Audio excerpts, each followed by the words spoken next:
Okay. Welcome everyone to the first Region 5 Planning and Policy Council meeting of 2022. Thank you for taking time out of your day to meet with us. I know you're all very busy individuals, and this is a very every meeting is important, but this one particularly because we will be talking about the 2022 needs assessments a little bit later. So I appreciate you taking time out of your day to join us.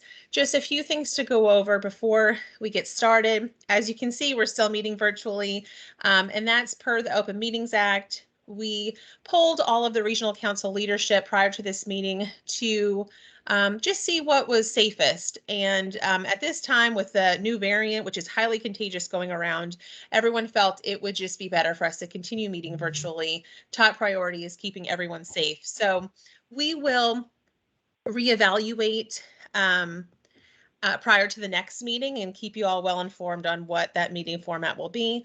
But that's why we're meeting virtually today. So with that being said, per the Open Meetings Act, this meeting is being recorded and will be posted to the department website within the next day or two. So please make sure your phones and/or computers are muted. If you're not presenting, it just prevents any feedback from coming through.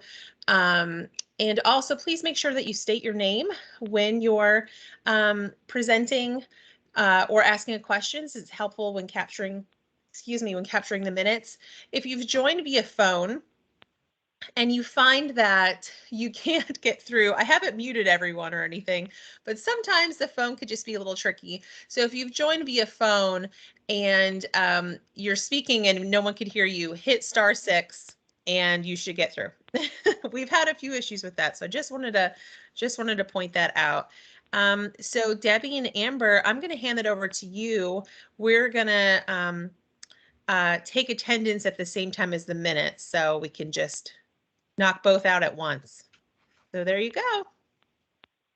All right, now this is where you're gonna have to help with the change, because usually at this point, Kirby, I would call for a motion to approve the minutes. So just something a little bit different this go around. So the minutes were shared via email. So hopefully everybody had a chance to review them. So the change in process will be the chair and vice chair will motion to approve, so long as you do. And then we'll go to each member on the call. You should be able to see their names if you hit the participant sign. Can you see it, Amber and Debbie? Okay. So if one of you want to go through each name and then just ask yes, no, or abstain, and then Sarah is going to keep tabs of that, correct? Okay. Am I pronouncing your name correctly? Is it Sarah or Sarah? Sarah. Okay. I love it. Okay. I hope that was clear. All right. I motion to approve the minutes from the last meeting for Region 5. And so then I would motion to second, right, Kirby? Yep. So long as you approve. Yeah. Then I'm going to motion to second it. And we can go through the list of everyone. So there's a couple of you guys that are called in over the phone. So I'm going to start with everybody whose names are here. Adrian Dokes. Yes. Avis, you're immune from this decision, right? Yeah. Correct. Right. Cheryl Kuhn. Yes. And then Debbie is also immune, correct? Well, she already motioned to approve, Okay, so. cool. All right, so Sarah, you're next up. Yes. Stephanie Hale. Yes. Tabitha Curtis. Yes. Wendy Sullivan. Yes. All right, and then our two people on the phone, I've got a phone number ending in 39.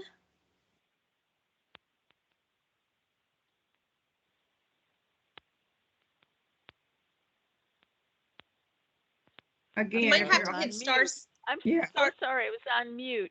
I believe that's mine. This is Barbara Ann Nelson. Oh, hi, Barbara Ann. Hey.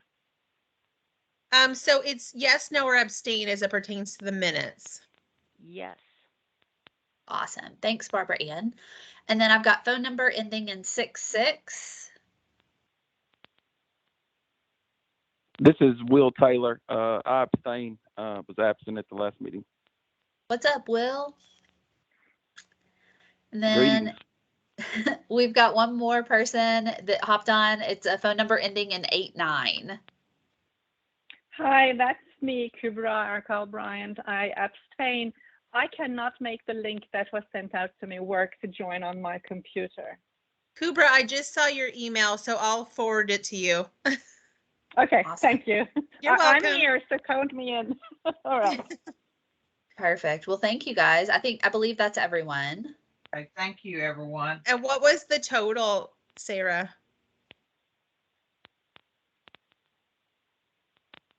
You're on mute, Sarah. Mute. I'm muted, sorry. 2 abstains and the rest are yes. So What nine what yes. is the total? Have So you- 11 There are yes. 11. So 9 yes and 2 abstain. Thank you. Again, same as Cooper said as she started this, thank you for your time. This meeting every year is always full of is a full agenda. But I happened to be, I don't know, one day last week at a meeting that Commissioner Piercy did over at the Tennessee Museum. And I've known Tabitha Curtis is doing the Franklin County Coalition for umpteen years. But when she presented, and I'm going to mess it up. I'm trying to look for my wallet that has her card in it, but I don't know where it's at. Oh, here it is. It was, there was a big focus on children. And the focus was on drug endangered children. And I had not heard that before. So when the meeting was over, Tabitha and I started talking, and I said, hey, how about talking to Region 5 about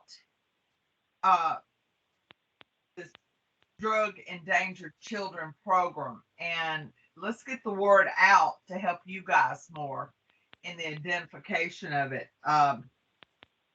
So, and she's been gracious. She's actually in Washington, so she's calling in, and I do appreciate it, Tabitha. So, Tabitha, would you tell us about this and what's going on in Region 5 and why this is so critical to us? By the way, I did call my daughter immediately upon leaving that meeting and gave her the names of the two that I had met. And said, so I told her, I says, now if they call you, don't be surprised. So, so anyway, but thank you, because that gave me a lead for her as a teacher in the system. So Tabitha, welcome. Okay, thank you. And I didn't ask Debbie when we were discussing about me presenting with you all today or sharing this information, but how long do I have to be on your agenda, first of all? And yeah, just how long do I have to present? How about 15-20 minutes? Sounds good. All Okay. right. All right. So Debbie, again, thank you. And Debbie and I do go way back. I am a former coalition director in Franklin County and played that role there for like 16 years. And then 3 years ago, I transitioned over to work for the Tennessee Bureau of Investigation as the statewide coordinator for drug endangered children. We received in FY18 a federal grant through OJJDP, and that is when I came on board in my role. So the Tennessee Alliance for Drug Endangered Children was originally established in 2006 during the methamphetamine epidemic that was happening and the scourge that was just all across our state. Well, over the years, they did a lot of hard work on the ground, but there was never anyone that was solely responsible for the running of the alliance, coordinating all the work, It was basically done on, just going into the multiple cities and people working together. And then over the years, through those partnerships, though, people retired out and they really didn't have any momentum to keep it going. So back several years ago now, it seems like, but back probably in 2016, I started working a little closer with the Tennessee Dangerous Drugs Task Force, which is under the TBI, along with Tommy Farmer, and became a trainer for the Drug Endangered Children approach model. Our organization, the Tennessee Alliance for Drug Endangered Children, is also part of the National Alliance for Drug Endangered Children, and we use their model in implementing it across the state. I also serve on their executive board. With that being said, though, back probably in 2016, 17, we started revamping and rebuilding the Tennessee Alliance for Drug Endangered Children Advisory Board. And pulling those entities together. And our advisory board consists of people from all levels, but we use what's called a multidiscipline approach. We use, just like coalitions, we use those sectors within our communities to partner, but we're doing it with our advisory board at a state level. So, we're looking, of course, at law enforcement, mental health, education, and faith-based sectors. So we're using that 12 discipline model approach in the work that we're doing across the state. So we rebuilt that advisory board. I became a trainer along with the lady over at Tennessee Commission on Children and Youth, who also serves on our advisory board. And I started doing trainings on the model across the state, and we applied for that grant funding again, as I said, in FY18, and we received a grant. And in that grant, it was to design, how we designed it was to build drug endangered children response teams across the state. And we have been able to build through that grant funding 6 response teams across the state. And we just added another one, a 7th one. And that 7th one is being funded through the Tennessee Department of Mental Health and Substance Abuse Services. Now, with that being said, as we wrote that grant to develop these drug endangered children response teams, and because of my background in substance abuse prevention coalitions, I knew the model and the infrastructure was already there within these coalitions across the state. So, in having that model and have been implementing it within my own county, I knew that it could be successful.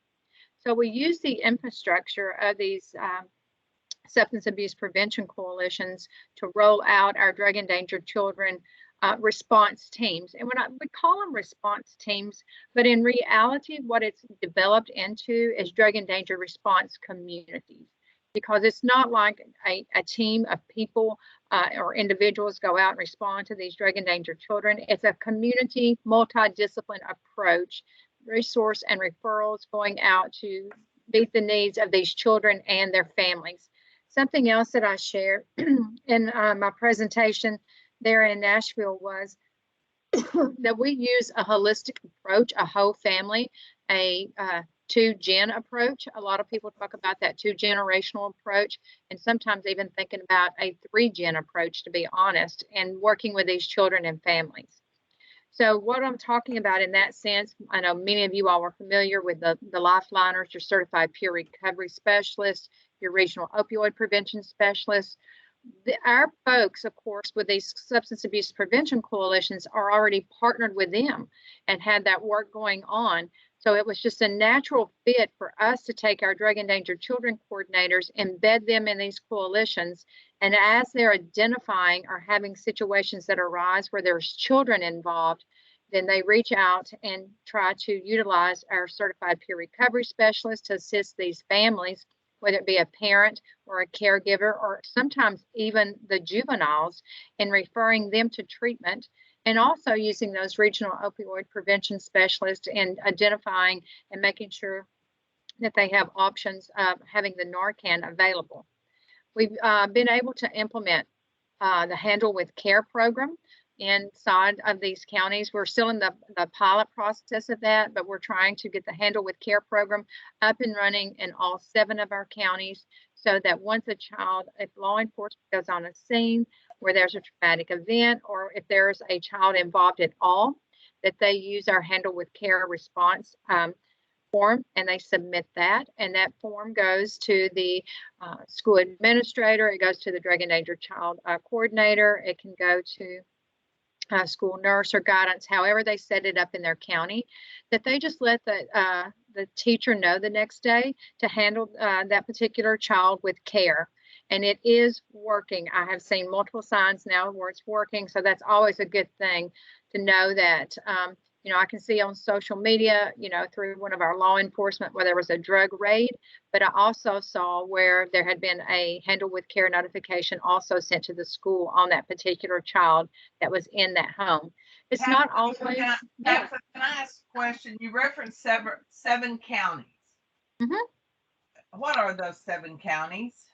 Those 7 counties currently are Cheatham and Dixon, Putnam, Franklin, Lawrence, Jefferson, and Scott. Franklin, Lawrence, Scott, and what was the other one? Jefferson. Jefferson. We are hoping to expand. We're currently writing for a grant, and if we get that grant funding, we're wanting to expand. Again, our original 6 did not include Putnam, and so they were part of our expansion, but it was just because we had some dollars come in. But we will be expanding to 6 more counties if we get this additional grant funding, and they too will be embedded within substance abuse prevention coalitions. Okay, so again, a lot of the things that our drug and danger children response team coordinators are doing is a lot of resource and referrals. Of course, we had the pandemic that hit, during this grant season that we got this grant, and as we were trying to get this off the ground. So, we have just, we couldn't have any in-person training for them. So what we've been able to do, as I was a trainer, I was able to do the training for them. In the very beginning, I got to go out to all of my counties, but then we had to do a lot of stuff virtual and so forth. But they have been trained in Handle with Care. They've had drug and danger children training. And so some of the things that they've been working on and what they're doing now during the pandemic, they set up mobile food pantries for these kids to have options for food. They worked alongside their law enforcement, taking backpack meals to the doorsteps of children within their community. They're working with their recovery courts. They're working with their faith-based agencies to make sure that these kids, have the school supplies and things that they need. They really they embed themselves within the community. They don't always identify themselves because, there's instances where, they don't want to have these children identified as being drug endangered children, except if they know it. But with that being said, they also have been working alongside with their recovery courts a lot, trying to partner with them to make sure the needs are being met for these children. They do resource and referrals for mental health for these kids. We have a partnership with TDMHSAS Talks About Addiction. I don't know if any of you all are familiar with that. Trish Luna, who lives there in Nashville, wrote a book several years ago, and it's TDMHSAS Talks About Addiction. And it helps children to cope with situations, and we partner with there you go. Thank you, Debbie. Yeah. So we have those in recovery court. We have those in schools.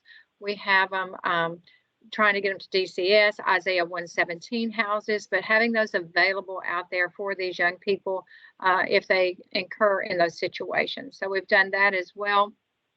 Trying to think of they do so many things out there with their partnerships and trying to be an advocate. They go into the schools a lot of times and just, try to work with guidance counselors to try and find out if there's any, special needs.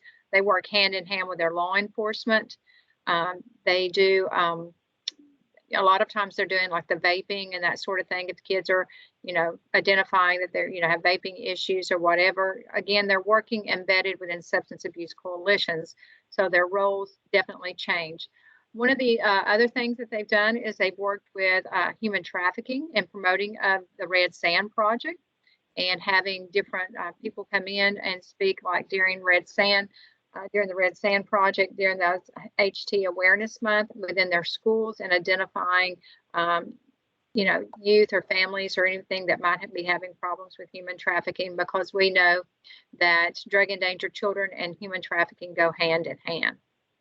So that's something else that they've done. I know I'm leaving things out, but Tabitha, could you tell us, one, how many kids, how many have you been able to serve through your project? Do you know?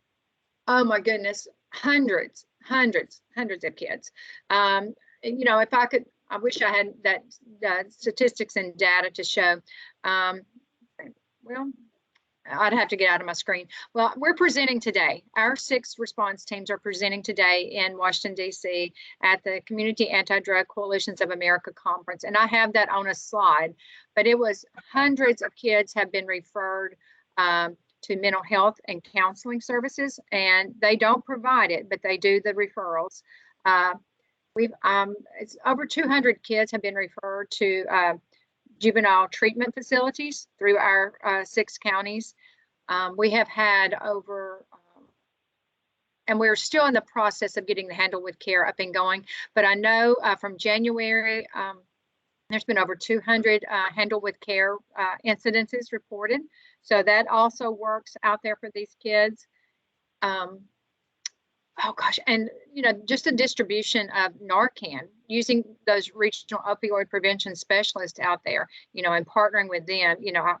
Again, I wish I had pulled that data up to share with you. I apologize for that. Well, and let me offer you a service, and I wouldn't mind meeting with whoever it is in Lawrence County, because that was one of the Lawrence County. Of course, Lawrence County's home for me. My parents still live there, 92 and 90 years old. And so I do frequent there sometimes, usually on the weekends. However, we have through the department, Helen Ross has it and we have it. It's a Project Rural Recovery. It's a mobile healthcare bus. That bus is in Lawrenceburg every Thursday, from like 9:30 to 3:30, something like that. And it is there to serve any of those who have health care needs and do not have the ability to pay for it. So I want to give you that resource, and I'll get Sarah to send you something about our Project Rural Recovery. But that could be an add-on as you're running into these families. And I'm always amazed that a child doesn't have teen care because they're all eligible, but sometimes they're just not signed up. But if they have healthcare needs in Lawrence County, that project covers Marshall, Lawrence, Lewis, Wayne, and Perry. So when you said Lawrence County, I thought, okay, here's another resource I can give them to help with healthcare. And it also can deal with some behavioral health issues. So oh, that is wonderful. Thank you. I will definitely, Sarah, if you don't mind, please send that to me, and I will make sure that our ladies over there in Lawrence County have that. I appreciate it. Today. Thank you. For me, it was interesting. I told him at the meeting the other day, we deal with adults all day long. Okay. So sometimes I stay out of the kid world. I figured I raised my 2, I've done my dues, I'm out. However, I do have a daughter and a son-in-law now, who are both educators.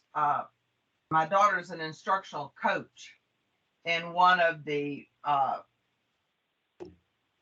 schools in Dixon County. And I'm forever hearing about kids and parents and neglect and the kids coming to school with some drugs or something that they really don't know what it is, but they picked it up at the house. And so when you guys were talking the other day, it was like the school system needs to know about this. And maybe that's why it was so important for us, Debbie, again, coming from that coalition background and knowing that they already had those partnerships and had built those relationships with the schools. if we need to be able to reach children and to be able to provide services and change trajectory of their lives, we need to be part of that school setting. And that's why we designed it the way we did and used their infrastructure. So yeah, Well- and Debbie, there is a, she used to be over the school, I think she may be over the school resource office now, but there's a lady over there I was going to share with you. Jessica Blackwell is her name. So you might want to share that with your daughter. And I know that, Jessica Blackwell. I met Jessica. She was over the SROs when I was over there doing drug endangered children training. And Jessica is phenomenal. And she is working on putting together a camp for this summer for children there in Dixon County. Wow. And yeah, they're going to be doing life skills. They'll be doing canoeing. They're going to be partnering people, to provide these kids with fishing posts, during the summer, and have the opportunity to take the kids fishing, and just a lot of great stuff over there. So I think she would be a great asset. What is your daughter's name? And I'm going to send that to Jessica. Actually, it's funny. Amanda, her name is Amanda Ratchford, Rachford. She's at the Dixon County Elementary School. She's been a teacher for 18 years, and she came out this year for an instructional coach. But she shares an office with the SOR officer. Oh, this is going to be even better. This is how work gets done. So yes, I'm going to send Jessica today an email and let her know to reach out to Amanda, and that she's shares the office with the SRO. So thank you. So, while I don't, in my day-to-day life and in my professional life, don't deal with the kids. However, what we do know about addiction is it is generational. Yes. They know nothing different. We're going to see the same people. I'm going to see them as adults. So if I can expand my horizon and in my work that I do every day, if I can help figure out how to get that word out to those kids. That's one of the things that I teach, Debbie, is that children see, children do. So these environments that these children are growing up in, the environmental chaos, the lack of necessities, the lack of supervision, all these things that these children are growing up in, they're going to repeat unless that we can change the trajectory of their lives. And, our role is to change the trajectory of their lives, keep them from becoming addicted, but show them that there is a different way of life out there, whether it be through mentoring programs. And one of the things that we're trying to develop within our new expansion, and hoping that it would happen if we get this grant funding, is a camp, and it's called Camp Mariposa. And Camp Mariposa is for children whose parents are dealing with substance abuse issues. And these kids go to this camp one weekend a month, and it's held within their county.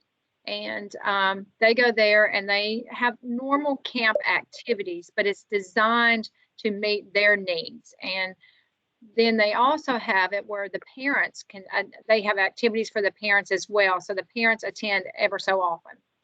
And so with that being said, again, changing the trajectory. Sometimes it just takes that one person to let a parent know or a child know that there is something different. Because, some of the things, and we had those 10B talks about addiction kids out to the Tennessee Department of Corrections and into one of the things, oh gosh, I can't think of the name of it. Oh my goodness. Well, it's a home where, children, mothers can go for treatment and bring their children.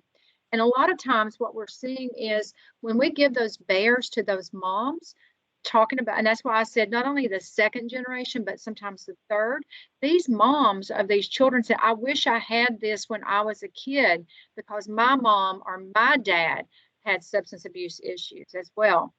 So it is multi-generational, and you just have to change that cycle. And sometimes it just takes that one intervention to do that. One of the things that, we're training and talking about now is, for so many years, Debbie, and I know you have seen this in your area of work, people would say, oh, they're going to change when they hit rock bottom. Well, that's not even a thing anymore because people don't even, they may be dead before they hit rock bottom.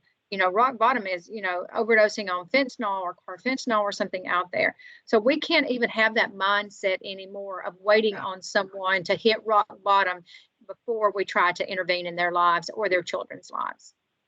I'd like to, at this point, if I could, so thank you very much, Tabitha. Thank you. Anyone else on the call have any questions or input that they'd like to give Tabitha or ask her any specific questions?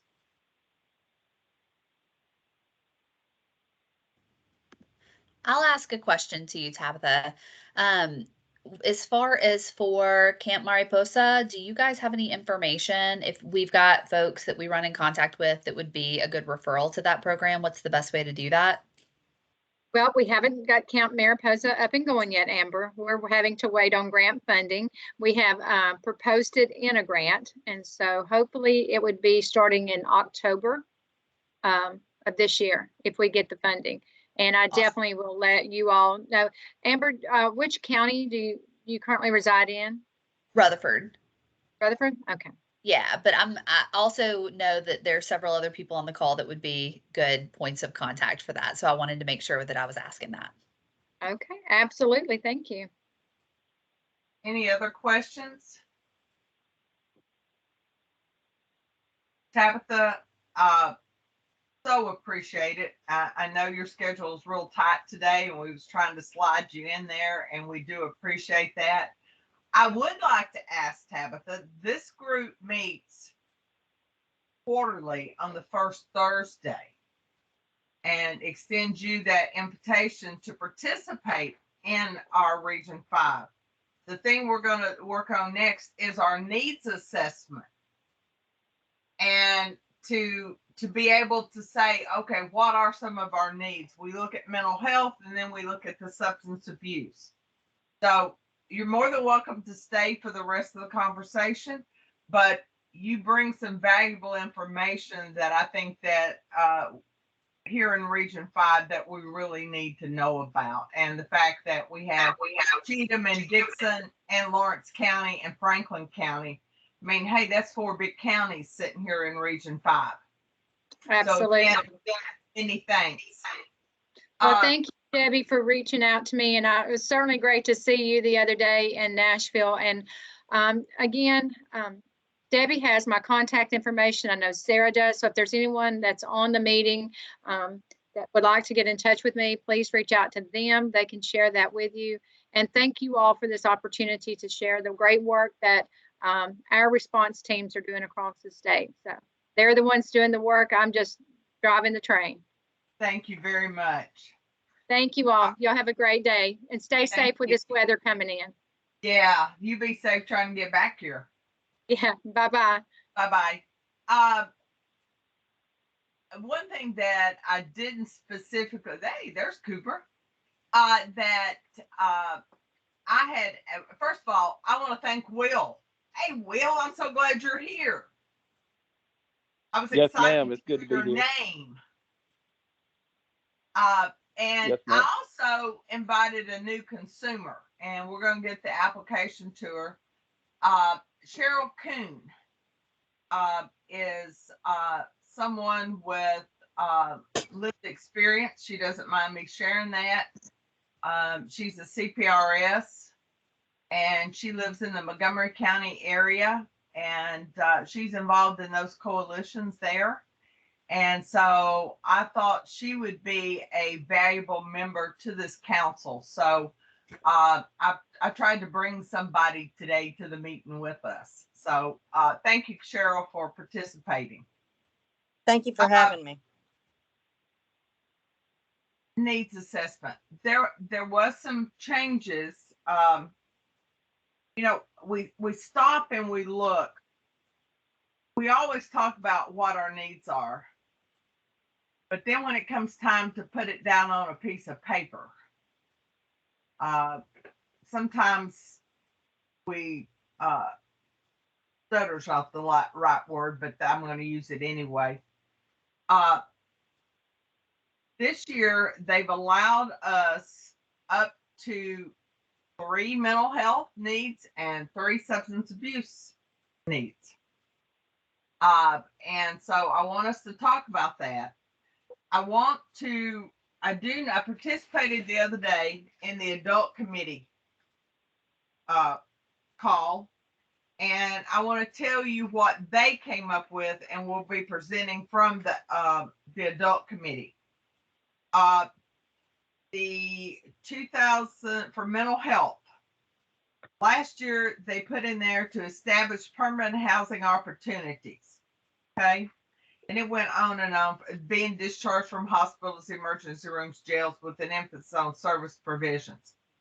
The committee, after much discussion, decided to keep that, but to divide it into 2 mental health needs. One was to reward it and emphasize the need for permanent housing to include group homes, transitional homes, sober living, etc.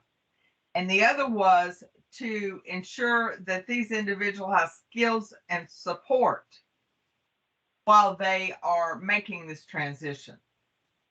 The other one from mental health had to do with enhanced workforce development. Well, the commissioner has been tirelessly working on that issue. And so the committee recognized that, but they wanted to keep that on there as well, because we hadn't quite got all the funding we want for that yet. On the substance abuse side, it was to, they agreed to continue last year's, which was to increase recovery homes and to increase educational opportunities for clinician, health councils, educators, faith-based, especially with the target toward everybody understanding MAT services and reducing the stigma associated with that particular level of care. So that's kind of where they were.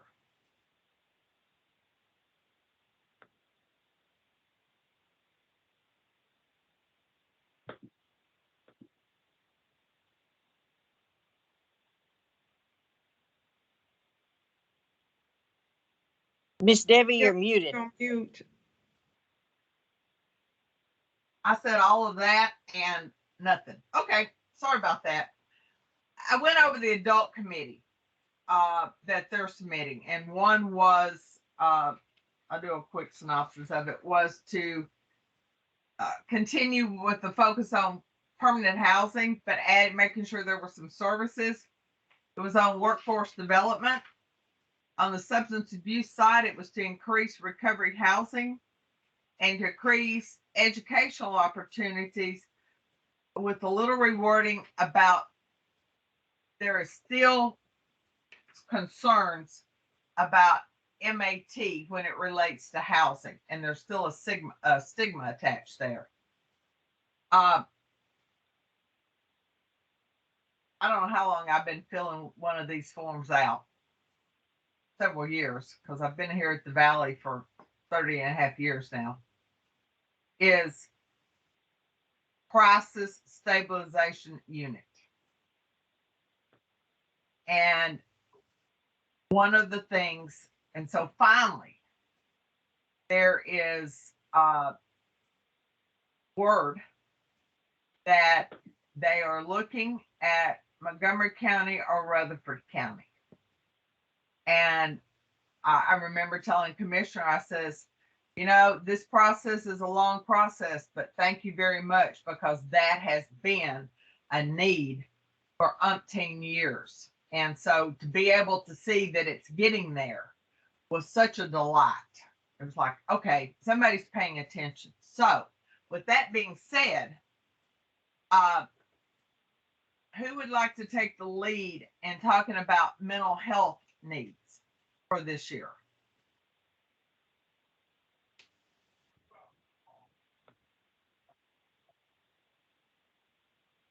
All righty. All right, now I'll put you on the spot. Y'all know me well enough to know that.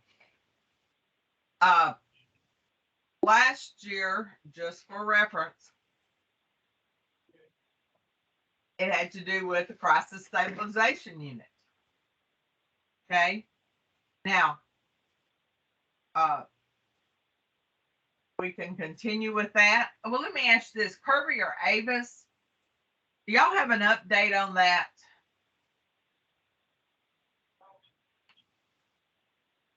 So Debbie, this is Avis. The only thing is, I don't know if you have watched the budget the Yes. state address. So the only thing that I know is what the governor put in the proposed budget for this year, but I haven't received any additional wording about that or additional information about that. I know on our call yesterday in the Children's Committee meeting, there was a question arose about that arose for children, and Kurt reported that there's a $34.9 million crisis continuum enhancement, and the possibility of the 3 walk-in crisis stabilization units, as you referenced.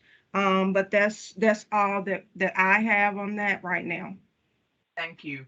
Uh-huh. If we do want to propose that, I'm happy to write that since we've written that the last several years. We've already got some of that information. Okay. Any other mental health needs, adult or children? I would like to just kind of throw out there, and I don't know what everybody's thoughts on this would be, but for affordable housing in general, I know the department has done some of the CHI funding, but particularly for folks that have significant persistent mental illness, they may not necessarily be hospitalized previously.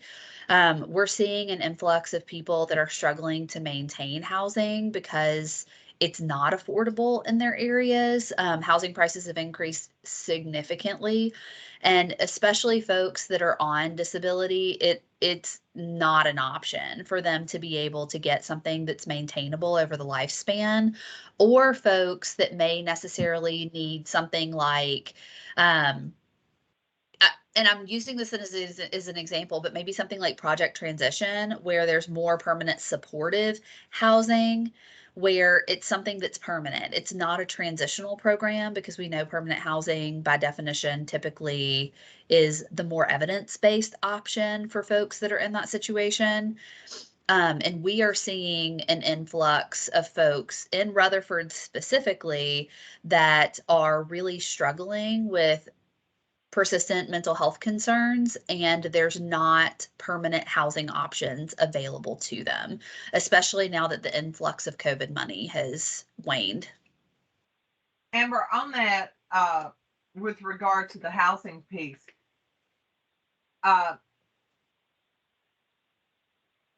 so I get the affordability, because you just can't afford. I mean, I'm fortunate, but you just can't afford. People, I still get emails as the lead agent, the old previous lead agency for the continuum of care. I answered one at 2:00 this morning. That, no, I'm sorry, it's not me. Here's the contact people.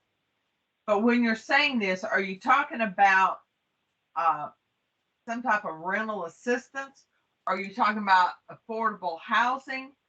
I'm talking about having something in the realm of permanent supportive housing. So folks that maybe are able to access some type, I mean, I don't know what that would look like in this sense. That's why I wanted to kind of throw it out there, maybe for discussion if people have alternative ideas.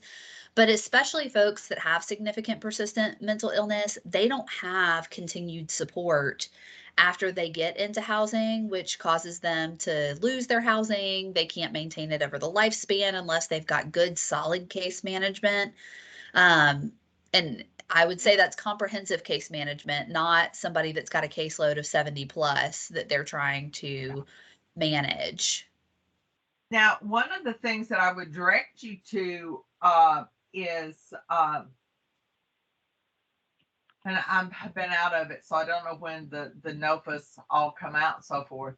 But if you're talking specifically about permanent supportive housing with that comprehensive case management, the HUD still funds permanent supportive housing. So you might look at your continuum, because I know Rutherford County has its own continuum. And I know that the Williamson County Community Housing Partnership has all the other Region 5 counties, except of course Davison. But you might, because they have money, and that money can pay for their rent, and then they have to pay 30%. Right. And it comes with comprehensive case management. Yeah. I think my thought on throwing it out there was a lot of the announcements that have come from the department is directly focused on individuals that are leaving regional mental health institutes. Or jail, or prison. Yeah, rather than more on the prevention aspect, I think is kind of where my thought process was with that. Okay. All right. Any others on the mental health?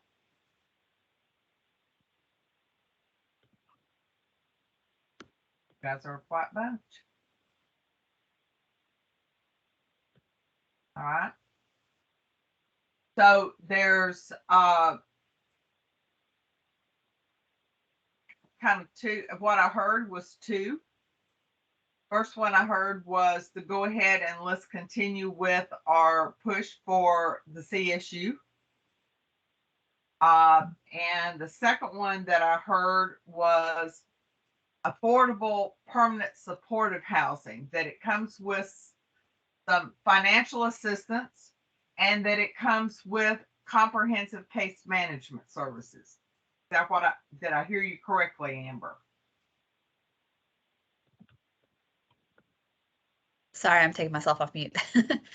Yeah, I mean, some type of support that can help people maintain housing or access housing when they do have persistent mental illness. Okay. All right, so those are two tentative ones. Let's talk about substance abuse. Debbie, I have a question. This is Avis. So I want to be clear, just from my understanding, and others may have the same question. For us, the CSUs, since this is in the governor's proposed budget for the CSUs for Rutherford and I think Montgomery County, Clarksville area.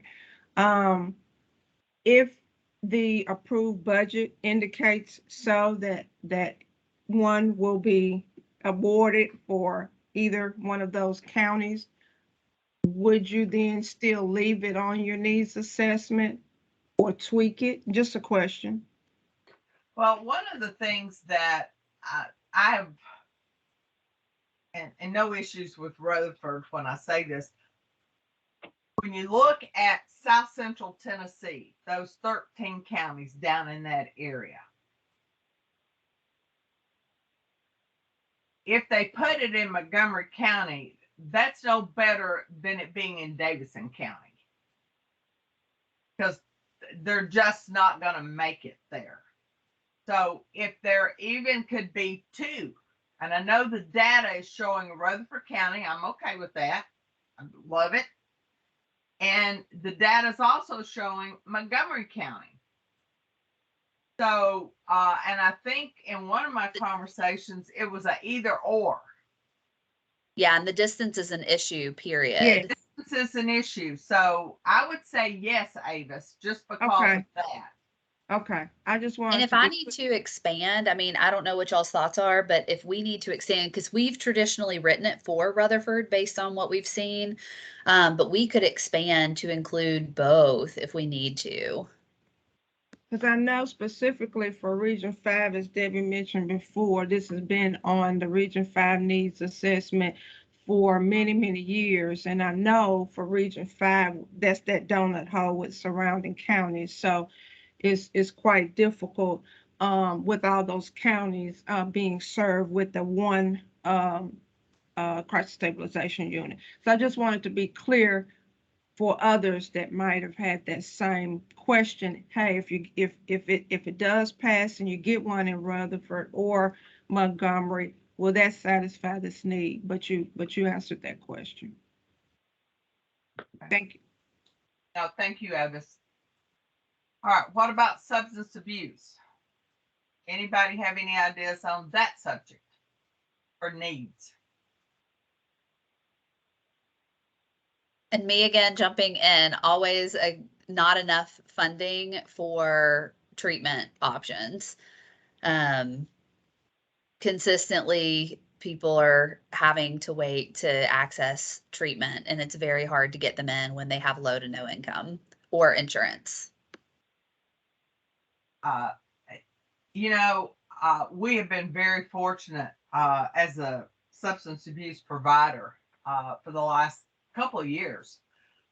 There has been an influx. The department has gone after money, grants, and I as a total commissioner, I can't thank you guys enough for all that. However, what happens is the same thing that happened with HUD and housing. You can't put a round peg in a square hole. And if the funding drives that you got to be discharged from a jail or a prison, what about Sammy Sue over here? Well, and I know, and Will can probably speak to this better than anybody, but you've got lifeliners out there that are trying to navigate the system, and when there's not places to put people, there's just not places to put people.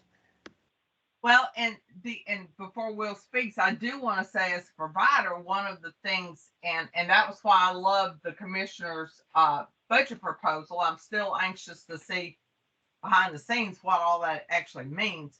But the question becomes a lot of times of capacity. I'm a strong believer that the capacity is out there as far as physical beds. The problem lies in there is no funding to pay for those beds and the people that serve those beds. I'll give you an example. I'm sitting on a 66 bed facility, all in one thing, and it never stays but about half full. So I got 30 something beds over here that Will calling in or Alan calling in or you calling in. I got a bed. I just don't have any funds to fund that bed. So I think you are right there. I think it, and I always hate coming back asking for money. I truly do. But so not enough funding for treatment that is open to anyone. Okay. Any other ones?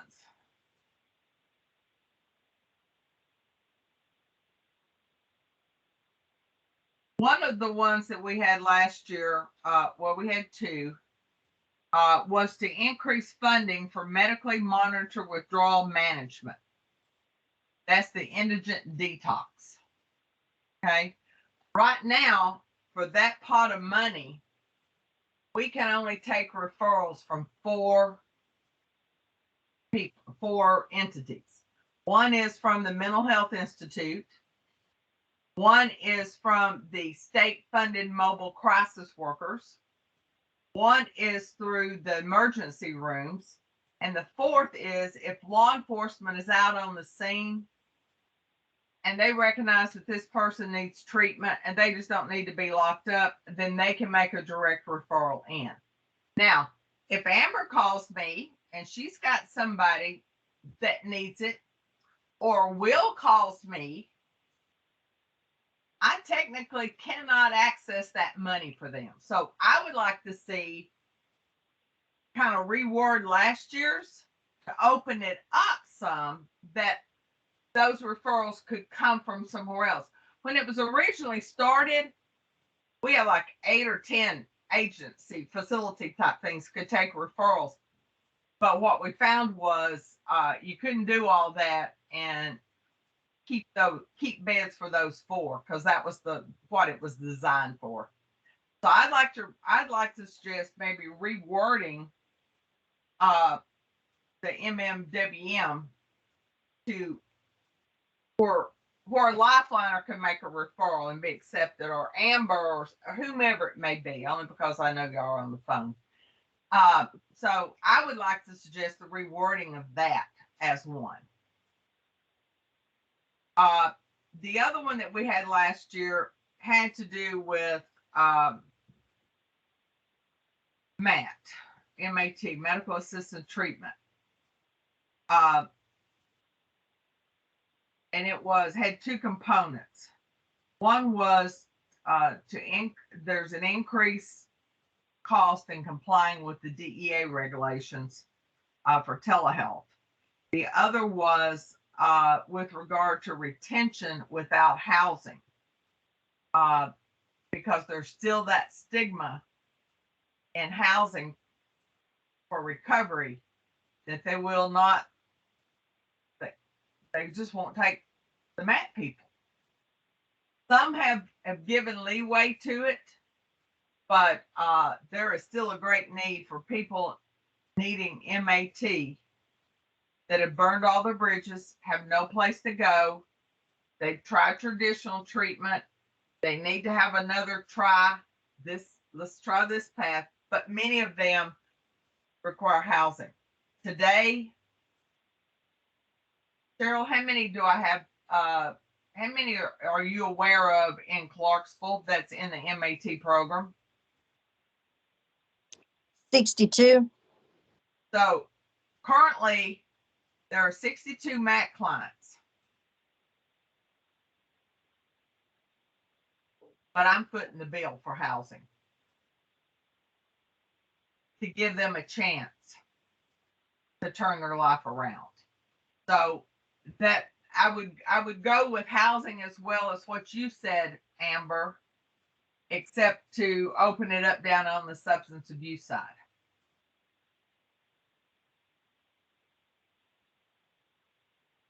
Any others on substance abuse?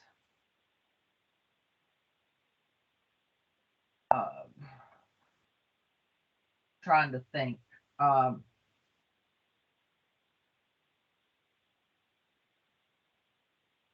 don't know if I can appropriately ask this, if it's an appropriate question, Kirby or Avis, but I'm going to ask it anyway, and you tell me no. Can you share, because I know Region 4 met yesterday, correct? Correct. They did. Can you share any of what their concerns were? My goodness, we can, because it's a public meeting. It's public, it's posted on the department website. You can. Do you have some of that information? I may have some notes too. It was 2.5 hours long. It was a long meeting. I know transitional housing, was on there. What was, hold on, there was one that stood out at the end. They're doing 3 of each. I'm trying to think. I think they wanted to keep something with the workforce development on there because we did not get the 10 million in the proposed budget. I think they kept it on the substance abuse side. Workforce development on the substance abuse side, because they had submitted that last year as well, but had it on the substance abuse side of things. Right. I know housing is just it's huge everywhere across the state, but I know that was on both sides of the equation for them. There was one towards the end. There was one towards the end. There was a mention of the fentanyl bill. Yes. Yes. Yes. House Bill 2177. Which Region 4 submitted as a proposal, which has the commissioner sent that forth to the governor's office. So there was a mention of that. I think they're waiting to hear some of the final stages of that being finally approved. Excuse me. And I think, unless you think of something else, Kirby, that was kind of the gist of it. Okay. They also, the statewide children's committee met yesterday as well. Yeah. And I know they had reviewed their needs that they had submitted last year, and I think they basically discussed keeping them, but maybe rewording them to be more specific. A lot of it was like telehealth options for treatment for parents. single parents that can't, get to places with their children. There was obviously prevention in schools and things like that, programs in schools on the substance abuse side of things. But they had also mentioned, and I think they were going with, at the end, they decided to just take the discussion a little further rather than submitting a need. But I know there was a huge conversation about behavioral health safety net for children and adults, and including hospital stays in that, inpatient hospital stays. Because right now, it's just outpatient. But I think they were moving to just, and you can correct me if I'm wrong, Avis, I think they were moving to just have a discussion about that first with the funding that comes through for safety net before submitting it as a need. Yes, that's correct. And in addition to what Kirby says, I'm looking at my notes. They did mention the CSUs. They had a question whether children were included in this in the proposed budget. And after Kurt reached out, children were not included, and this was for adults. So that was clarified, and it was a mention of the 10% rate increase, of course, with the budget for providers, and everyone was thrilled with that. I think that's the gist of it. In addition to what Kirby said, I think that's all that I have as well. So, and I have, I took a note here. Let me just see one thing. Let me pull this up from the meeting yesterday. Because they have their adult committee and their children's committee, and they meet pretty regularly, and they discuss their own needs and then kind of bring them to the table to have an open discussion. Every regional council does this process differently.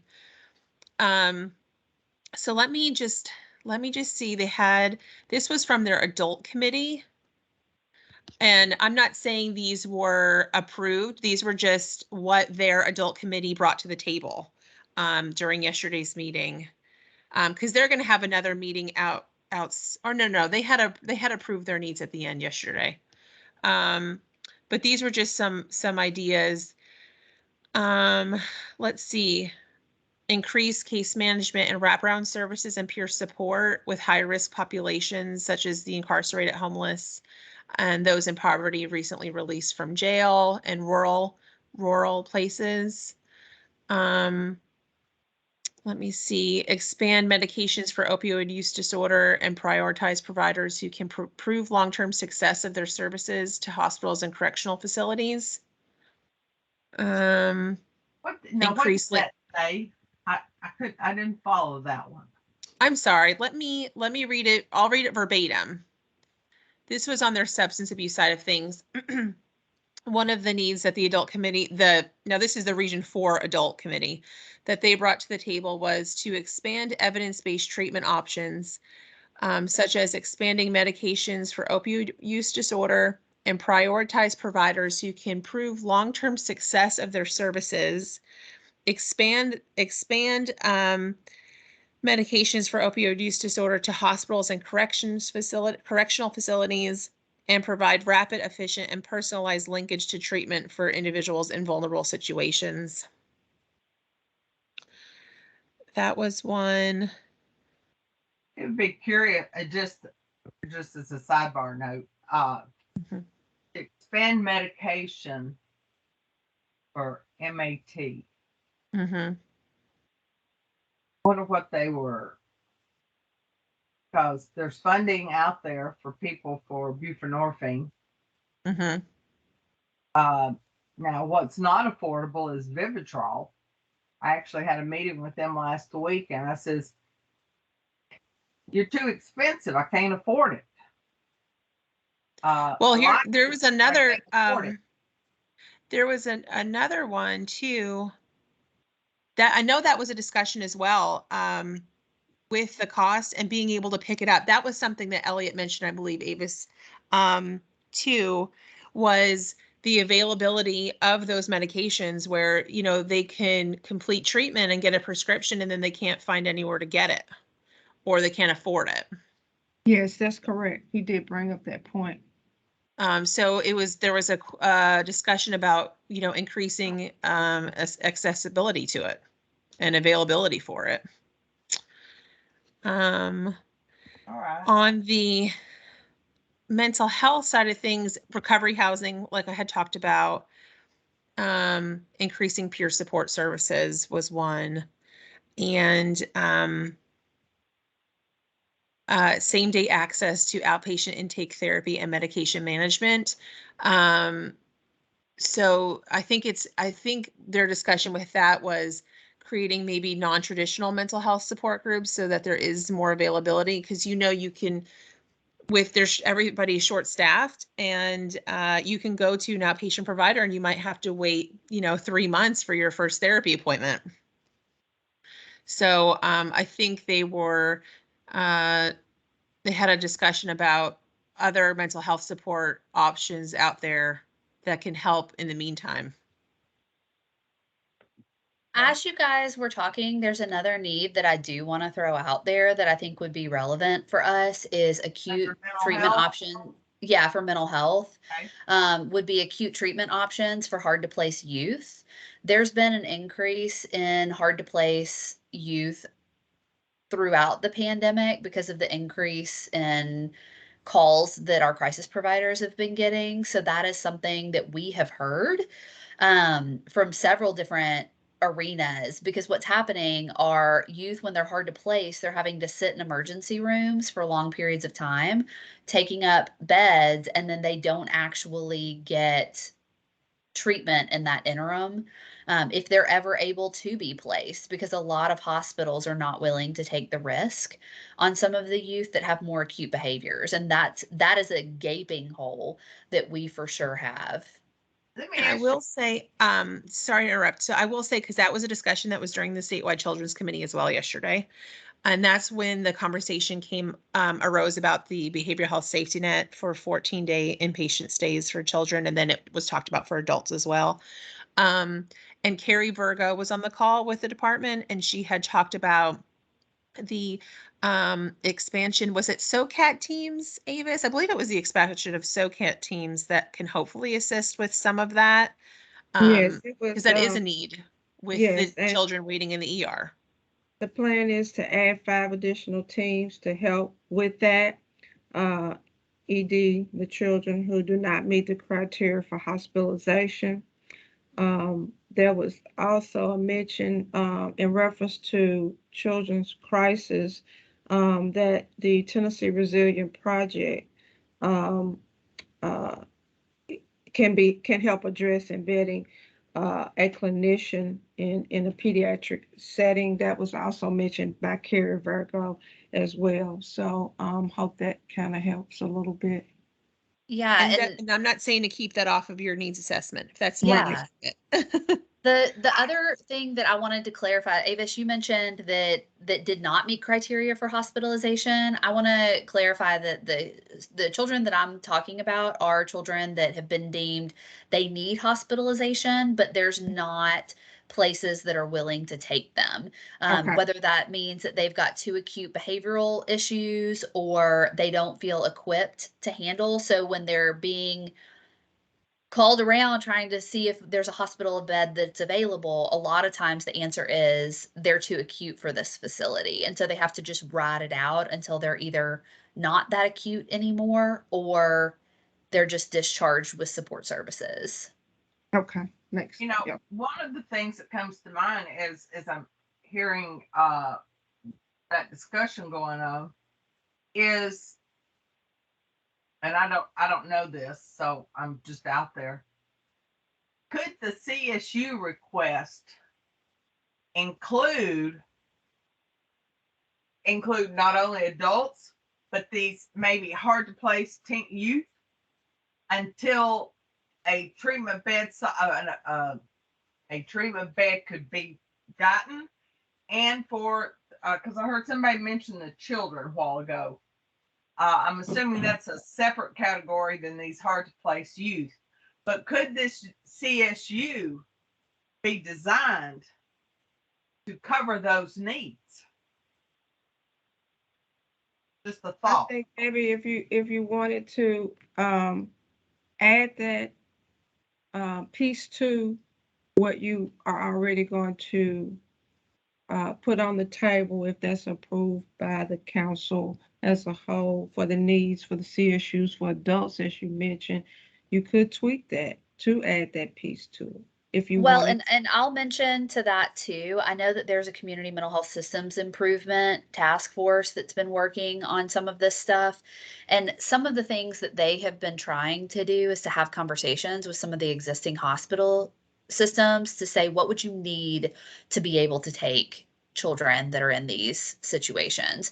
Because a lot of times they're going to be too acute for a CSU because a CSU is a step down from hospitalization. Well, I just know that sometimes, I mean, and I'm not, so I'm going to refer back to the substance abuse. We have clients on a regular basis that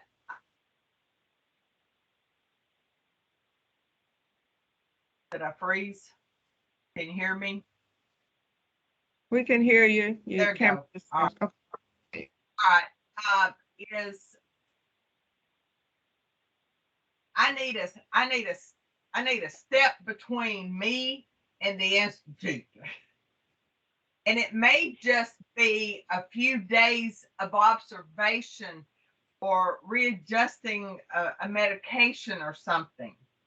So that was why I was wondering about the troubled youth, but I don't know what the severity of the behaviors you're referring to. But so anyway, the other thing I would bring up, and somebody brought it up and said Region 4 was doing it, and I can tell you it is still a major issue, and that's workforce development. It is hard to, and Commissioner had put in her proposal. Her proposal was great. We loved it. We was hoping to see a lot of it in the governor's budget thing. But it is hard for me to pay a tech $18 an hour when I don't pay a master level person much more than that. And the for-profits are coming in and they're paying way more than what I can pay, creating a workforce shortage on the nonprofit side. And I know that Commissioner had a workforce committee, and I know they did a lot of work. I know she presented her thing to the governor, but workforce development is still an issue. So I'm going to restate what I heard. Well, first of all, are there any other ideas for needs assessments? This is not an Amber and a Debbie needs assessment program, folks. All right. So what I heard from Amber for proposing for the mental health is affordable housing with some strong comprehensive case management services that can look at longevity. I also heard from her, I can't read my writing, acute treatment for the hard to place youth, and to revisit and remodify the CSU request, even to the point that if it goes to one county, there's really a need for two. But because we go from the we go from the Kentucky border to the Alabama border. So it's a large, transportation is an issue. And when you can't get the law enforcement to transport, it becomes an even bigger issue. On the, and what I heard Amber also suggest, and this was on the substance abuse side, more additional funding for treatment and it be open to everyone. I spoke with regard to rewording the MMWM to include other potential referrals into that program.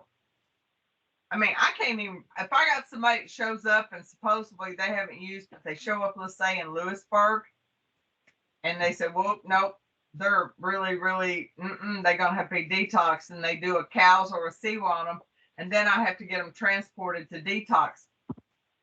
I can't use that one pot of money for that. So to reword the MMWM to open up avenues for other people to refer to. The other was housing, but then the other one was workforce. So those were 4 that fit under that one. And I know, Avis, I can only have 3. But to figure out how to work them together.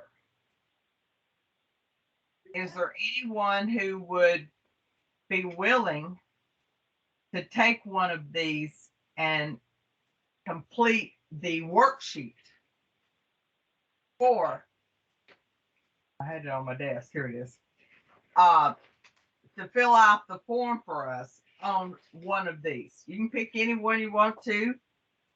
But I know we could use some help with this wording and these completions.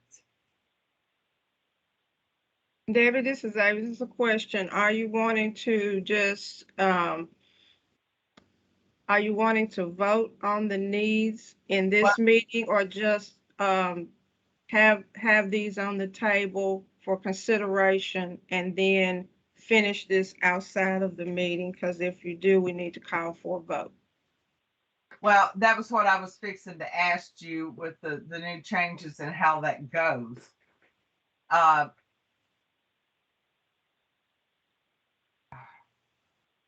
Of course, if you do a vote, then you would have to have the council, you would need to narrow it down to the 3 and 3 or 2 and 2 for, equal representation on each side, mental health and substance abuse first, with the council input, and then move to a vote if you wanted to do that. If you think it still needs some massaging or some tweaking, then that can happen outside of the meeting, and then sending it out to the council via email for final and a vote.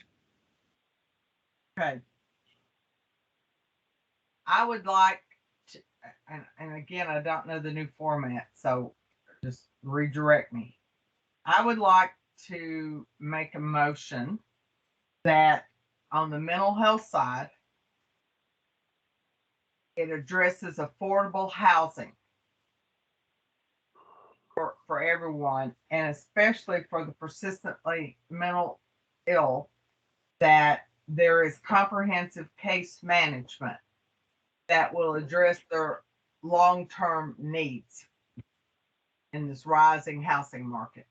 So that was my first one. My second one would be to reword and continue with our CSU project need. And the third one would be to address the acute need of treatment for hard to place youth.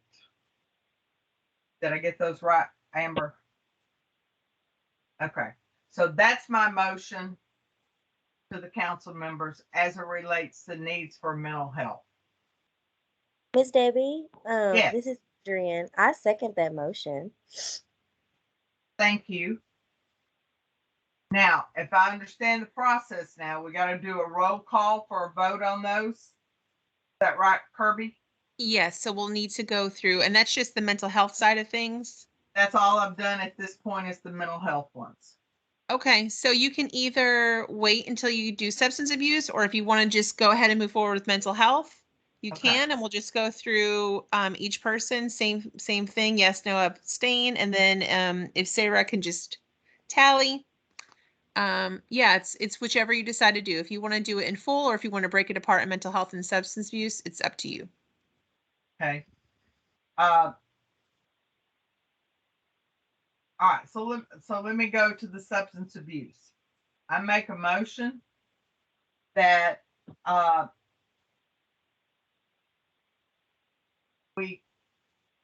not sure how to word it, but I make a motion for the increase in funding for treatment with that's open to everyone.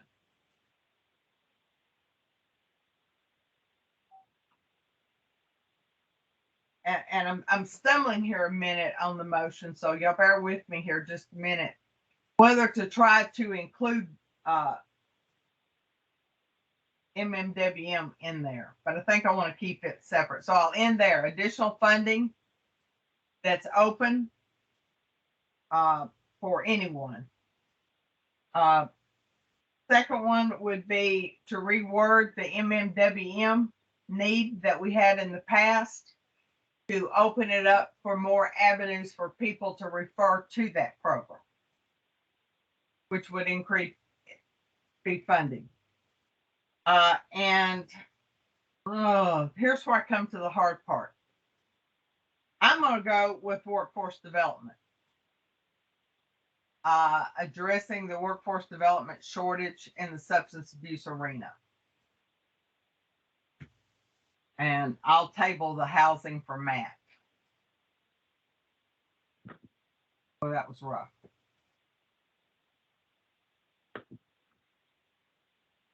So those would be that is my motion. It's me again. It's Adrienne. I second that motion as well. Thank you. Now, is there any further discussion?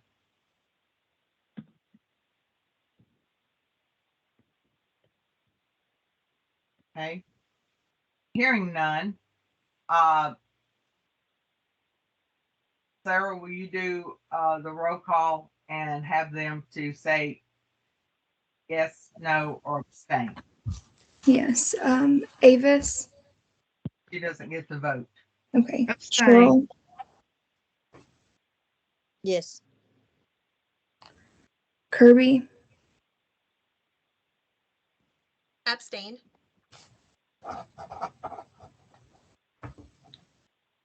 Wendy Sullivan. Yes. Sorry if I butcher your name. Kubra. Abstain. Will Taylor. Abstain. Barbara Ann. Abstain. Stephanie. Yes. Amber. Yes.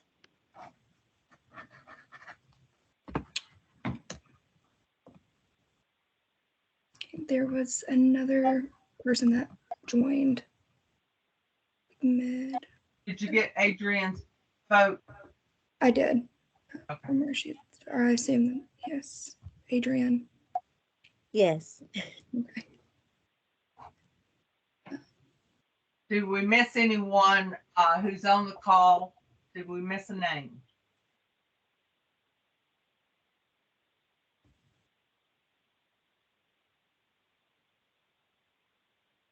All right. So what's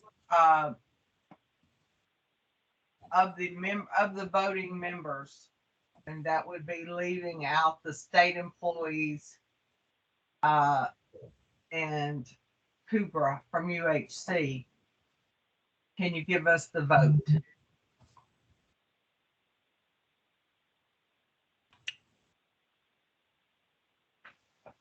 Yes, 5 yes and 4 abstain. That's And what Cooper or Avis in that abstaining, that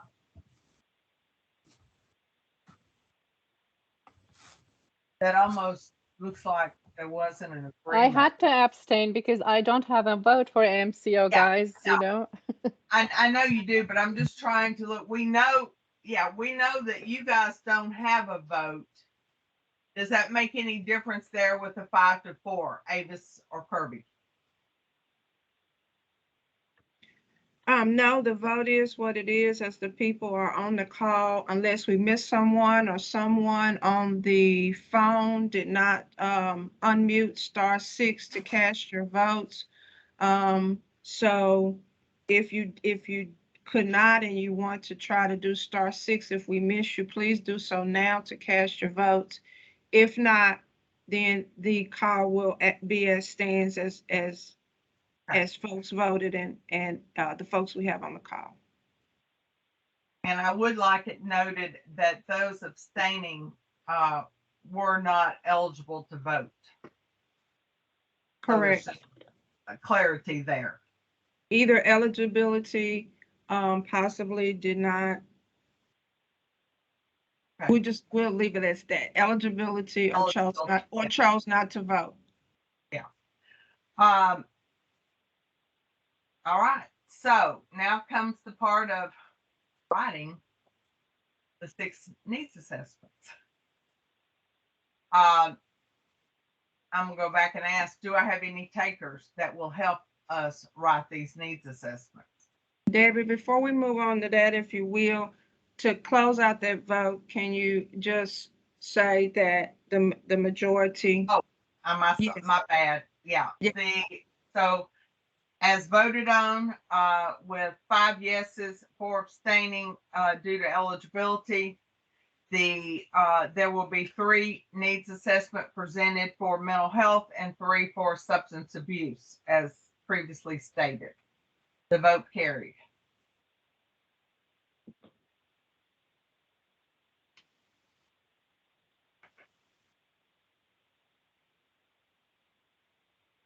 All right, Amber? Yes. You're on mute again, Debbie. I don't know how I did that. Sorry. Anybody got a heartburn to help us?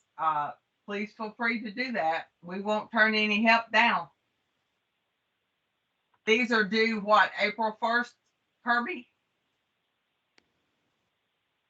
They are. That's what I thought. All right. So I would like to ask the membership this. Obviously, it's going to take some writing from Amber and myself. Do you want, once we finish the writing, and we'll set us a deadline, that we send these out to you for a review before they're submitted? Or does the membership entrust that we will put the necessary information in there to submit it to the state? I know for me personally, I will want you to send it out just so I can help with next year, possibly helping you guys write them. So kind of just having the information for me to study. So we'll send it out. So we will do this. So it's due April 1st. Can we shoot a target date of March 15, Amber? Okay, and we will shoot for March 15th, and then I'll get Sarah to send it out to the membership so you can see. Now, Adrian, you don't have to wait till next year. Yeah, I just can't commit right now because I have so much going on at the co-op. But I mean, if y'all want to CC me on those emails just to like be a part of the process as like a third wheel kind of, I don't mind that at all. Okay. All right. Yeah, we will. We got you. Yeah, I can help. I can definitely help. I just don't want to like commit to like, doing it, and I can't commit 100%. Okay. Thank you very much. You're welcome. All right. So we will, our target date for completing the written needs assessment is March 15th. We'll send it out for a final look at by the membership, and we will submit it prior to April 1st. All right. I think I got an update from Kirby due. You do. Let me see. Let me pull it up here. Let's see.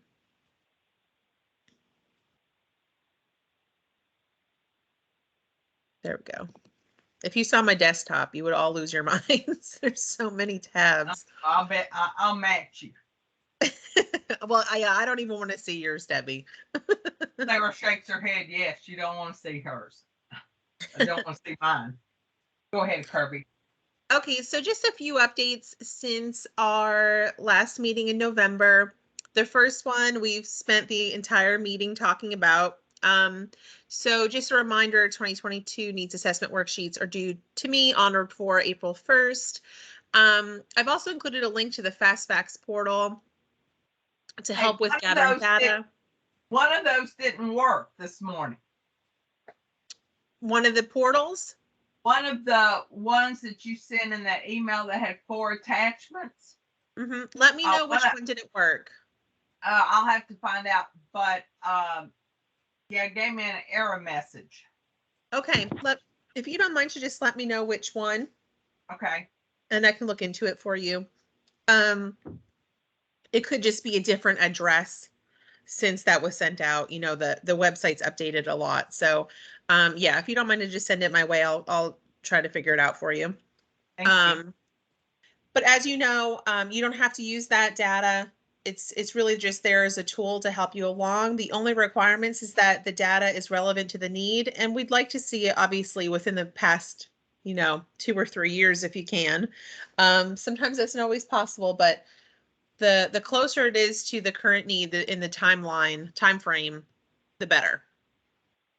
The FY21 Joint Annual Report is complete and has been posted to the department website. I have included a link to where you can find it on the department website, and I'll send this update to Sarah, who can put it in the minutes, so you can have access to all of this. But I encourage you, if you have the time, to take a look at it. It highlights all of the accomplishments the department has seen over the past fiscal year, and also includes highlights from the regional councils as well. The department has selected a total of 10 programs across the state to receive $6.5 million in new funding to expand mental health services for children and youth. The new state funding was budgeted by Governor Lee and appropriated by the Tennessee General Assembly in the department's budget in fiscal year 2022. In the department's announcement of funding, grantees were instructed to collaborate with community stakeholders, including local education authorities and other partners, to design proposals that would have the greatest impact and address outstanding needs. The selected proposals increase school-based services and respond to the increasing need for emergency psychiatric services for children and youth. Available funding under this announcement was divided proportionally among the department's 7 regional planning and policy councils across the state. Among the department's 7 planning regions across the state, based on the number of children and youth living in each region. So I have every region here listed, but I'm only going to focus on Region 5. If you're interested in learning about the other regions, I've included all of them in this update. So for Region 5, Middle Tennessee, volunteer behavioral health, $594,000 to expand school-based services through the School-Based Behavioral Health Liaison Program and Project Basic. The Prevention Coalition for Success, $200,000, integrating a family support specialist into the Family Preservation Initiative to work with youth and families in the juvenile court system. Youth Villages, $426,000, creating an enhanced crisis coordination team with 5 liaisons to assist in children and youth mental health crisis cases. And Tennessee Voices, $609,000 to expand child care consultation with 5 new early childhood specialists and 5 family support specialists, adding 1 new school-based behavioral health liaison. We touched on this a little bit earlier. In December 2021, the department in TennCare published the Public Behavioral Health Workforce Work Group report. That is a mouthful. The document contains research data and strategies for addressing workforce challenges in publicly funded mental health and substance use services, some of which have already been translated into state budget requests proposed to Governor Lee. Convened by the department in TennCare over the summer, the work group was comprised of diverse stakeholders from public behavioral health provider organizations, mental health and addiction advocacy groups, colleges and universities, and the department's Planning and Policy Council. Over the course of 3 meetings, participants identified gaps and needs in the public behavioral health workforce, developed detailed strategies for creating positive change, and authored the report for key decision makers. The report's recommendations focused on several key areas of impact, including provider reimbursement rates, licensure modifications, employee benefits and incentives, pipeline career planning, diversity and inclusion, student loan forgiveness, expanding internship opportunities, and communicating to potential students. Budget proposals from both the department and TennCare reflected high priority items from the work group report, including increased funding to allow providers to pay more competitive wages, sign-on bonuses, post-secondary scholarships, and internship opportunities. The report, I have included a link to where this report can be found if you're interested in taking a look at it. And then last but not least, the Tennessee Recovery Navigators are celebrating another successful year of delivering life-changing interventions for individuals living with addiction. The department is releasing a new annual report, which details the program's successes despite a full year of pandemic-related restrictions. Tennessee Recovery Navigators use their own personal experience of addiction and recovery to talk with patients at Tennessee hospital emergency departments and try to connect them with treatment resources. The patients they see have recently overdosed, are experiencing active withdrawals, or have presented with a substance use disorder. Accomplishments over the past state fiscal year include increased patient interactions of 2,967, 76% of patients were placed into treatment, and 4 hospitals were added for a total of 42. Now in their 4th year, the Tennessee Recovery Navigators have worked with more than 6,700 patients statewide. And that is what I have. You know, you said thank you. And by the way, Sarah, she sends you that update. So I meant to tell you that so you didn't have to do a whole lot of writing on her. I sat here and I looked. So there's 42 hospitals statewide, right? I was trying to look real quick for a calculator. I always get this backwards. Hang on a minute. Well, 13 of that 42 belong to me. And I've just been asked to sign on for National General. So that'll make it 14 of the 42 are served here out of Middle Tennessee. So it's a solid program. Will's on here, so I'm gonna when we talk about workforce development, Will, I need some help in finding some good navigators. And so, and if that applies to any of the rest of you, I am looking for navigators. They must be 2 years in recovery. And if not already certified under CPRS, eligible to do so. So, Will, if you can help me, I'd appreciate it. Yes, ma'am. I will definitely put the feelers out and send them your way. Thank you, sir.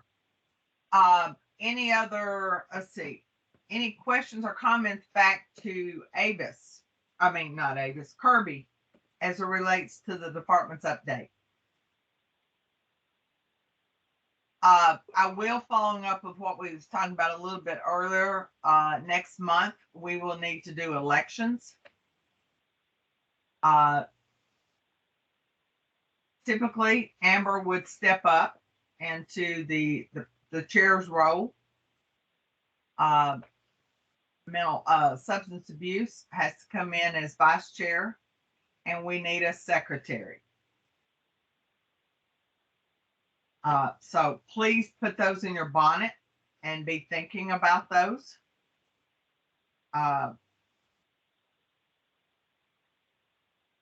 We don't have any of the committees to report. When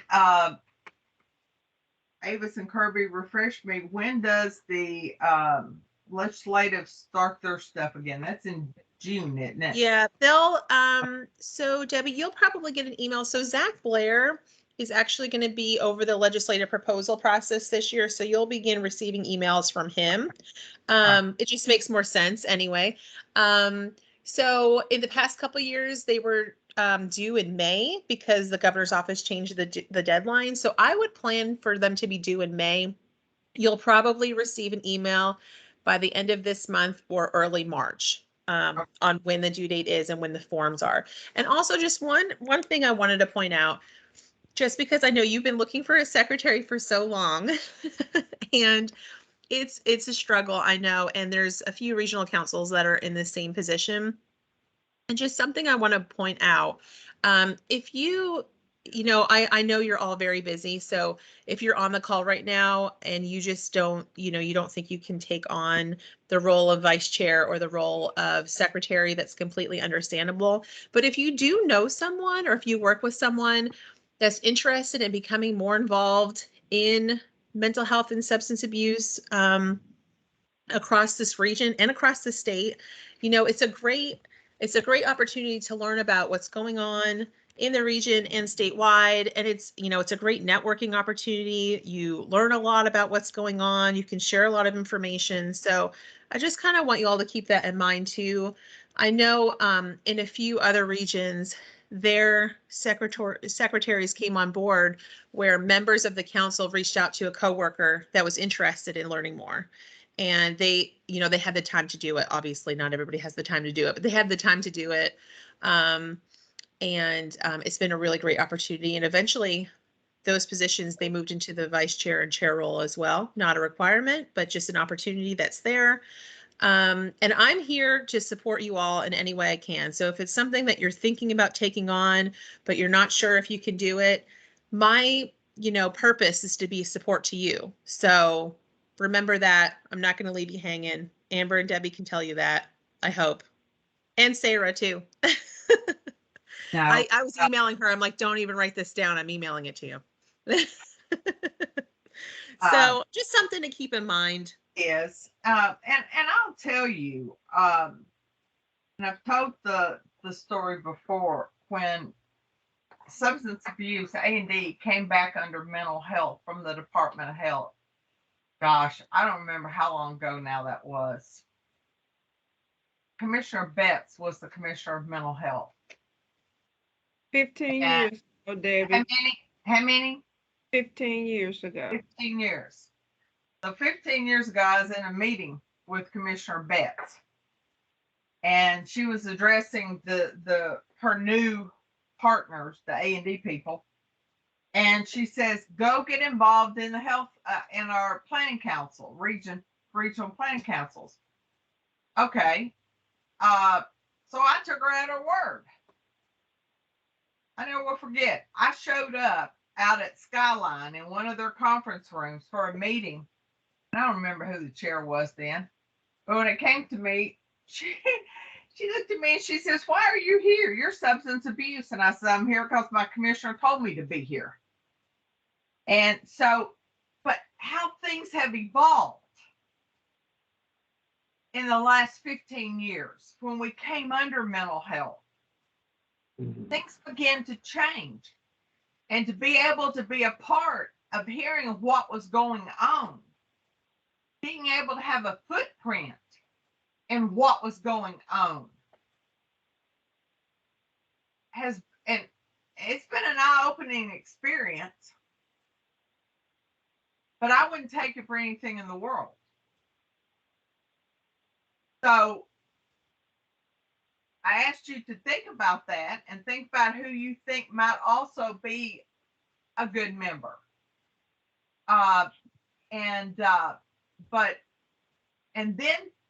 And then to have Commissioner Williams. I cannot, in my almost 31 years, ever remembering a commissioner who fought for A&D. Always mental health, but has fought to make sure that those with addiction issues had services, and then to to take that funding and put it down on the street level where the work is being done. I mean, she goes without, I say it to her in her face, I tell the governor, I tell anybody, she has done more for A&D than any commissioner that I've worked for the last 30 plus years. So, and we know she'll continue to do so. And, but to be able to be here and to put your footprint on it, it's a great opportunity. So that's my spiel for being actively involved. Any announcements? Cooper, you usually have something. Well, my announcement is I'm here and I am looking for events. So if you have anything in mind and if it's intimidating, I will help you put on events. So find sponsorships and funding and to bring awareness to anything you want to point out, please reach out to me. I'm here to help. We need to put our heads together. We need to come up with something for Region 5, Cooper. I think so, yes. Yes. All right, let's put our heads together. Come up with something wild and I'll join it. Oh, yes, something big. I mean, we can do it outside in the spring, you know, where people can attend freely without being worried. So I'm all for it. I'm here. I'll start thinking. All right. Anyone else on the phone that has any announcements or comments? Will, you got anything from the Lifeliners? No, ma'am, not at this moment. We're still trying to work with everybody with the COVID restrictions. Our collegiate recovery has really been taking off. I've been seeing that on Facebook. Yes, ma'am. We've been having a couple of those, and we've got a couple more scheduled to be in the South Cumberland region there. But I think overall, Nathan's got 12 of them scheduled across the state. So we're really trying to push that initiative right now. Okay. I did reach out. The other person who approached me at the meeting with that Commissioner Piercy did, and her name is going to escape me. She's the one who works Wayne, Lawrence, Susan, Sarah. What's her name? The one you sent the email to the other day. Ginger. Ginger. I had it Ginger all wrong. Wells. I didn't get Yes. anywhere close. Not even close. Ginger Wells. So Will, just for your information, we are trying to set up a meeting with her, you and Alan. So if y'all can follow back up with Sarah, we'd like to do that and try to wrap something around when the bus is in one of those counties. Oh, absolutely. Yes, ma'am. Okay. All right. I'll reach out to her and Alan and get something together. I know Ginger, she's in DC as well with the CACA convention, but we can go ahead and just start working on getting a date lined up. And yeah, I'm excited for that. Okay, great. Any other announcements? Avis and Kirby, is there anything I forgot? Hey, Debbie, I wanted to announce that I'm on the call. Kirby's here. You popped in. I did at the very last minute. I'm sorry I wasn't able to join y'all for the whole call. I hope everyone's doing well. We are. And you, sir, you doing well? Doing really good. It's been a good week. And I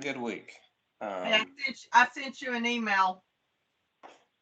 Yeah, I responded to it. Did you get it? Oh, did you? All right, I missed it. I'll go back and look it up. Is that the one you sent to me on Monday? Yes, sir. Okay, yeah, I responded. It. Okay. Obviously, yes. You had asked if there are more budget items than what were mentioned in the State of the State. Well, yes, there are. There's really good stuff in there. Okay. And there might be more to come depending on how the committee that the governor set up to spend the COVID money decides to distribute the rest of that. We're hopeful, but we don't have any final words yet on that. Well, I just know that I sit here intensely listening. Heard a whole lot about education, and I relate all that to my daughter. And then Yeah. it's like, yeah, right over. It's like, whoa, wait a minute. What about all that good stuff Fisher put in there? So Well, anyway, there's good that was stuff. why I said, what happened here? But but anyway, so thank you for joining in at the end. And just so you know, the face you see over here, Sarah, she is my new assistant, and so she'll be helping me out. Hi. Well, hey, nice to Sarah. meet you. Hi, it's Miss Alright. Megan. You're gonna need some help. If you're helping Debbie, you're gonna need some help. My assistant needs an assistant. That's right. That is Have a right. boring life. Statement, but there's no funding for it. All Hey, right. Kurt, since you on the line, a question came up earlier that Debbie asked that you may shed some light on this. We were talking about the needs assessment. I did answer the question, but just to confirm, question about the CSUs in the governor's proposed budget, looks like maybe Rutherford and Montgomery County, a possibility between one or the other. That may be awarded. Do you have any additional information on that to share? I don't. And hold on a second. I'm going to confirm my notes. Okay.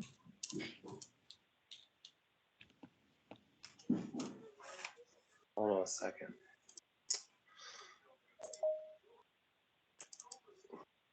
Now, according to my notes, I'm looking at them now. Hold on. Pulling them up. Drum roll, please. Yes. So the CSUs are not in the proposed budget, but those are one of those items that we are hopeful is going to be included in the use of the federal COVID recovery dollars. Wanted to be clear about that. The things that are in the proposed budget are the cost of living, the substance abuse clinical treatment, that's $6 million. You're going too fast. Cost of living, what? Cost of living at $18 million. We had asked for 36. They put 18 million in. The substance abuse clinical treatment, $6 million. That was included in the proposed budget. The $1 million for the addiction recovery program was included in the proposed budget. The creating jobs initiative item at $900,000 was included in the budget. From what we asked for, the IT support service positions that we asked for in our request were included in the proposed budget.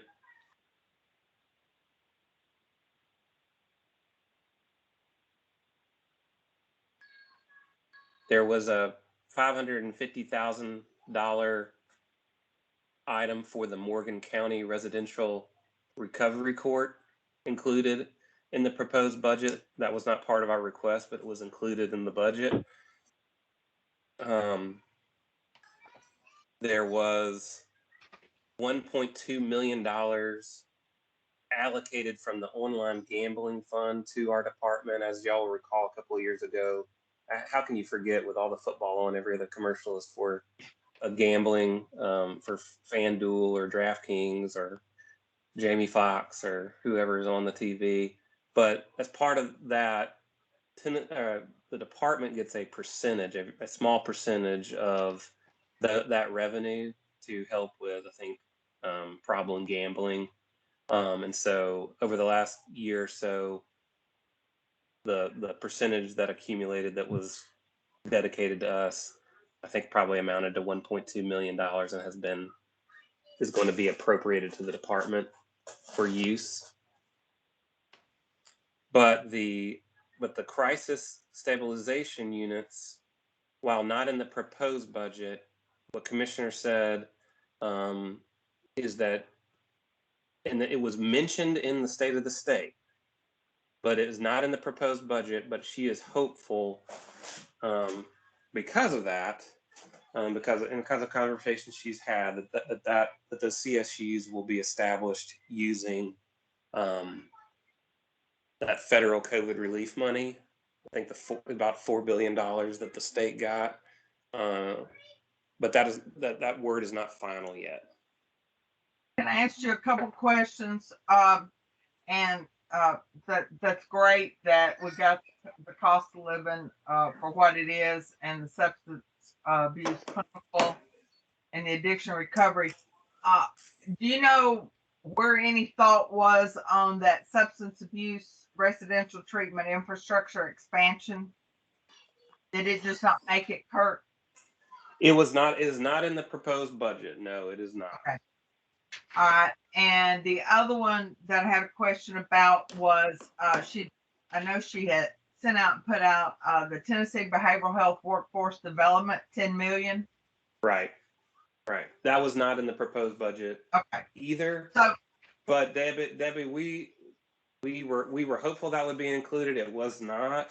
But we do see the cost of living as a little bit of workforce, because hopefully that will be able to allow providers to adjust salaries and compensation to be able to retain staff, those types of things. All right. Let's see.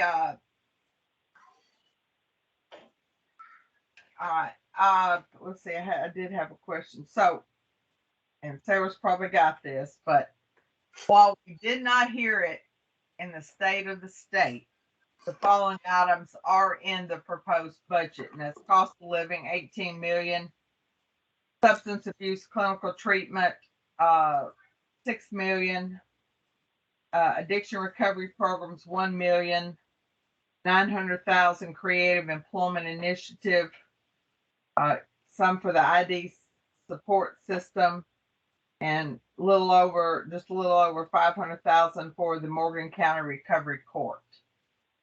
Yes. Okay. Yes. All told, I think we were probably, in the upper 20s, right under 30 million, between 27 and 30 million in cost increases for FY23 in the proposed budget. And I will say many thanks. Please express that back to the commissioner. And many thanks for the whole department. Absolutely. It took all of you to put it together and to give her what she needed. Well, I'm always amazed at, and I like to watch her. How she's amazing. Yeah, you know what? She really is. She is. And so many thanks to the entire department. Is there any other discussion? There's also some money in there for Moccasin Bend rebuild. Oh, okay. But I'm not exactly sure how much that is. It's part of a pool of money for that facility, and I believe, don't quote me on this, Wilder Correctional, but there is some dollars in the budget for Moccasin Bend. What about that crisis continuum expansion? Part of it was reoccurring and part was not, because he did reference the crisis walk-in centers the other day. He did. Those dollars were not in the proposed budget. Again, that might be something that's being kicked around with those other dollars. But I know that the CSUs are something that are being heavily considered for those federal COVID dollars. I was in some meeting, and I think it was her that I heard it from, because I heard crisis stabilization units for Rutherford or Montgomery County. And I says, if you can only have one, I put my 2 cents in for Rutherford County. And I remember thanking her, and it was good to see that one of our needs is finally always has surfaced now. So I'm looking forward to that. Yeah, I remember that meeting as well. I think that there was those two sites were mentioned as a possible for a CSU site. There was also a mention of a siting one in Northwest Tennessee, and I don't know if we've decided on where the three will be sited, and how those will be distributed. But yes, those three areas have been talked about as on the list for consideration. Well, we put our 2 votes in for Montgomery and Rutherford. Okay. Just so Got you down. Yeah, just so you know. I got it. We want to make it real clear. Yes, ma'am. Kurt, thank you for joining us, and thanks for the update as always. Thank you. Our next meeting is scheduled for May 5th. We owe all of you something out. Miss Debbie. Yes. It's Adrian. I'm so sorry, guys. I just want to make a quick announcement that Mental Health Cooperative, we are opening up another satellite in Manchester, Tennessee. So it's going to be fully operating, and we're going to have our clinic, our therapy, and case managers down there. And then we're also going to branch out to have 2 more SOCAT teams in Davidson County and Bedford County. Now, what's the SOCAT team? So SOCAT is the systems across Tennessee. Those are the ones that we was talking about a little bit earlier about that kind of helps with the children who might not be eligible for inpatient just yet, and more likely that is on a case for, typically those kiddos are more likely to be removed from parents' custody for whatever reason. So it's just another treatment style program that we have from state funding at the co-op. Okay, thank you. You're welcome. And the Manchester office opens March the 1st. When you come to Lewis County? Hopefully soon. I put my vote in for there. I get a vote. I would definitely pass the message. Okay. Any other announcements before we adjourn? It's 11:34. I appreciate your time today, your input. We will get these needs assessments out to you for a final look before we submit them. And we will see you May 5th. Be thinking about people for elections. Be careful with the ice, everybody. Thanks, Amber. Thanks, everyone. Thank you. Bye. Have a Bye. good day. Bye. Thank you. Bye. Thank you.